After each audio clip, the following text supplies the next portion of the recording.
అందరికీ నమస్కారం. ఒక గంట ముందర తెలుగుదేశం పార్టీ ఆఫీస్కి అతి వేగంగా పరిగెత్తుకుంటూ 42 డిగ్రీలు ఎండలో పాపం సిబిఐ వాళ్ళు పరిగెత్తుకుంటూ ఈ ఆఫీస్కి వచ్చారు. మా ఆఫీస్కి, సెంట్రల్ ఆఫీస్కి సిఐడి వాళ్ళు మండుట ఎండల్లో సిఐడి వాళ్ళు వైఎస్ రాజేంద్రనాథ్ రెడ్డి డీజీపీ, మళ్ళీ చెప్తున్నా వినండి, వైఎస్ రాజేంద్రనాథ్ రెడ్డి డీజీపీ ఆయన ఆదేశాల మేరకు పరిగెత్తుకుంటూ చంద్రబాబు నాయుడు గారి మీద, లోకేష్ బాబు గారి మీద నోటీసులు ఇవ్వడం జరిగింది. ఏమి తప్పు చేశాము అని మేము ప్రశ్నిస్తున్నాం, ఏ పాపం చేశాము అని ప్రశ్నిస్తున్నాం. ఒక చట్ట వ్యతిరేకత, ఒక చెత్త ల్యాండ్ టైటిలింగ్ యాక్ట్ అని ఒక చెత్త యాక్ట్ తీసుకొని వస్తే దాన్ని ప్రశ్నించకూడదా, అడగకూడదా, నోరు మూసుకొని ఉండాలా? ఎందుకు ఉండాలి?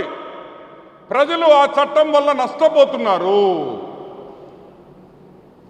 ప్రజలు నష్టపోతున్నారు, ల్యాండ్ టైటిలింగ్ యాక్ట్ వల్ల రైతులు ఇబ్బంది పడతారు అని చెప్పడం తప్ప. ఈరోజు మేము అడుగుతున్నా, 28 రాష్ట్రాల్లో ఏ రాష్ట్రమైనా, బీజేపీ రాష్ట్రాల్లో ఒక్క రాష్ట్రమైనా ఎవరైనా ఈ ల్యాండ్ టైటిలింగ్ యాక్ట్ తీసుకొని వచ్చారా అని నేను అడుగుతున్నా, తీసుకొని వచ్చారా అని నేను అడుగుతున్నా.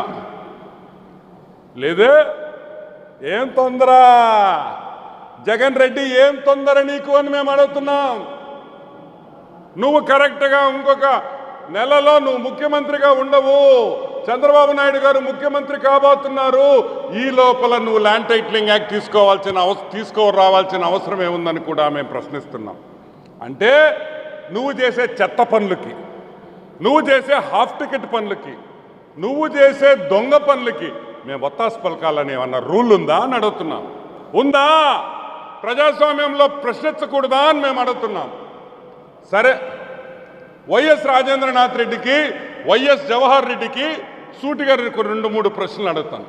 ఏమయ్యా జవహర్ రెడ్డి, పెన్షన్ల మీద వాలంటీర్లు చంద్రబాబు నాయుడు ఆపేశాడు, అవ్వాతాతలకు పెన్షన్లు ఇవ్వలేకపోతున్నామని వాళ్ళు చెప్తుంటే మీకు వినిపించలేదా? అప్పుడు సిఐడి వాళ్ళు గుర్తు రాలేదా మీకు? సిఐడి వాళ్ళు గుర్తు రాలేదా అని అడుగుతున్నాం. అంటే మీరు దుష్ప్రచారం చేయొచ్చు మా మీద, మేము మీ మీద దుష్ప్రచారం చేయలే, వాస్తవాలు చెప్పాం, ఈ యాక్ట్లో ఉండే వాస్తవాలు చెప్పాం. అంటే సిఐడి నోటీస్ ఇవ్వాలంటే, కేసు ఫైల్ చేయాలంటే జగన్మోహన్ రెడ్డి అక్కడ ప్రచారం ఆపుకొని రాత్రికి వస్తాడు. రాత్రికి జగన్మోహన్ రెడ్డి హాఫ్ టికెట్ కిడ వస్తాడు. వచ్చి పొద్దున్నే ప్రచారం ఆపుకుంటాడు. ఎవరైనా ఎలక్షన్ టైంలో ప్రచారాలు ఉండే 6 రోజుల్లో ఎలక్షన్ ప్రచారం ఆపుకుంటారంటాయా? లేదే. ఏ నాయకుడు లేదే. మా నాయకులు అందరు తిరుగుతున్నారే. నువ్వు చంద్రబాబు నాయుడు, లోకేష్ బాబుకి ఎఫ్ఐఆర్ కట్టించేదానికి, కేసు పెట్టించేదానికి, నోటీసులు ఇచ్చేదానికి నువ్వు ఎలక్షన్లో ఒకరోజు సెలవు ప్రకటించి ఈడకొస్తావా? ఏమి సైకోవరా నువ్వు? నాకు అర్థం కాదు. కానీ ఒక పక్క ఎలక్షన్ అది ముఖ్యమా? చంద్రబాబు నాయుడికి నోటీస్ ఇది ముఖ్యమా? ఓరే తిక్కల నాయుళ్ళారా, మీకు ఏమైందిరా? ఏమైందిరా మీకు? ఎలక్షన్ ముఖ్యమా, చంద్రబాబుకి నోటీసు ముఖ్యమా అని అడుగుతున్నాం. ఏది ముఖ్యం? అది కూడా తెలివి తక్క నాయుళ్ళారా, అది కూడా మీకు తెలియదా అని మేము అడుగుతున్నాం. సరే, మొన్న జగన్మోహన్ రెడ్డి బస్సు ఎక్కితే ఆ గులకరాయి తెలుసు కదా, బౌన్సింగ్ గులకరాయి, ఇక్కడ తెచ్చి ఇట్టగొట్టి ఆ ప్లాస్టర్లు, ఆ గుండె మార్పిడి ఆపరేషన్ ఫోటోలు భారీగా చేశారు. ఏం చెప్పారు? వైసీపీ వాళ్ళు ఏం చెప్పారు? చంద్రబాబు నాయుడు హత్యా ప్రయత్నం అన్నారు. YS Rajendranath Reddy, YS Jawahar Reddy election కమిషన్కి ఈరోజు ప్రశ్నిస్తున్నాం.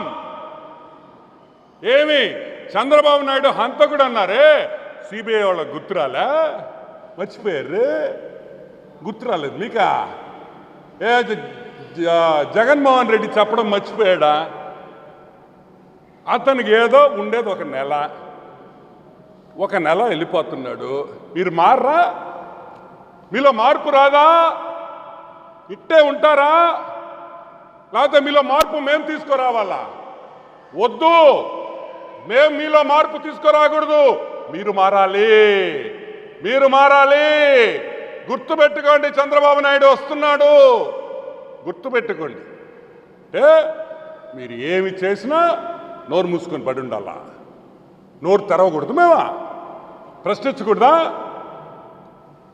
మా ఆస్తి కాగితాలంట ఇళ్ళల్లో పెట్టుకుంటారంట. మేము చెవులో పువ్వు పెట్టుకొని ఉన్నారు. మీక మా ఆస్తి కాగితాలు మీరేంద్రా? రేపు మా పిల్లలకి పెళ్ళిళ్ళు చేస్తే వాళ్ళ ఫోటోలు కాకుండా మా భారతక్కది జగన్మోహన్ రెడ్డి ఫోటోలు పెట్టి పెళ్లి కార్డులు ఇవ్వమంటావా? ఆ చట్టం కూడా తీసుకొని వస్తాడు పిచ్చోడు. ఒకసారి ఆలోచించుకోండి అని మేము చెప్తున్నాం. అయినాకనే పేపర్లో ఫోటోలు తీసుకునే వాళ్ళు చూసా, టీవీలో కనిపించాలని పిచ్చోళ్ళని చూసా. ఒరే, రాళ్ల మీద ఫోటోలు వేసుకునేవాడు ఎవడన్నా ఉన్నాడు ఈ ప్రపంచంలోనా? ఏ పిచ్చోడినైనా చూసావా అని అడుగుతున్నాం. సరివే రాళ్ల మీద ఏంద్రే మీ ఫోటోలు వేసుకునేదా? బాత్రూముల్లో మురుగుదొడ్లో వేసుకుంటారు ఆ ఫోటోలు. పొద్దున్నే వస్తారు కదా, పొద్దున్నే బాత్రూమ్ పోయేటప్పుడు మీ మీద ఎరిగినట్టు ఉంటుంది. ఎదవల్లారా, ఈరోజు మేము ఒకటే ప్రశ్నిస్తున్నాం. ల్యాండ్ టైటిలింగ్ యాక్ట్ మీద మాట్లాడతాం, మళ్ళీ మాట్లాడతాం, రోజు మాట్లాడతాం జరుగుతున్న అన్యాయం గురించి. మీరెవరు అడిగేదానికి మమ్మల్ని? Who are you? ఏ హక్కు ఉంది మీకు మమ్మల్ని అడిగేదానికి? ప్రజలు నష్టపోతుంటే మాట్లాడాల్సిన బాధ్యత మా మీద ఉంది. అంటే నేను చూసి భయపడిపోవాలా? అంటే నువ్వేం చెప్పినా ఇటు కుదరదు అబ్బాయా, కుదరదు. నెలలో ఇంటికి పోతున్నావు నువ్వు. ఇప్పటికైనా ఎలక్షన్ కమిషన్కి, వైఎస్ రాజేంద్రనాథ్ రెడ్డికి, వైఎస్ జవహర్ రెడ్డికి గుర్తుపెట్టుకో. వైఎస్ జవహర్ రెడ్డి చనిపోయిన అవ్వాతాతల హత్యలన్నీ నీ మీదే ఉన్నాయి. చచ్చిపోయిన అవ్వాతాతల హత్యలందరూ నీ మీదే ఉన్నాయి. ఆ పాపం అనుభవిస్తావని కూడా నేను మనవి చేస్తా ఉన్నా. మమ్మల్ని ఎవరు ఆపలేరు. అన్యాయం జరుగుతుంటే ప్రశ్నించే హక్కు మాకుంది. ప్రశ్నిస్తాం. ఇప్పుడు సిఐడి వాళ్ళు వచ్చారు, నోటీసులు ఇచ్చారు. మా చంద్రబాబు భయపడిపోయి, ఆ లోకేష్ భయపడిపోయి. ఏంద్ర మేము భయపడేది? మీ తొక్కలో నోటీసులకే. మడిసి పెట్టుకోండి అని కూడా మనం చేస్తాం. మడిసి పెట్టుకోండి మీ నోటీసులు. జూన్ 4వ తేదీ తర్వాత ఒక్కొక్కడ కథ ఎట్టుంటుందో చూసుకోండి అని కూడా మనం చేస్తాం. ఇంత అరాచకమా? ఇంత ఘోరాలా?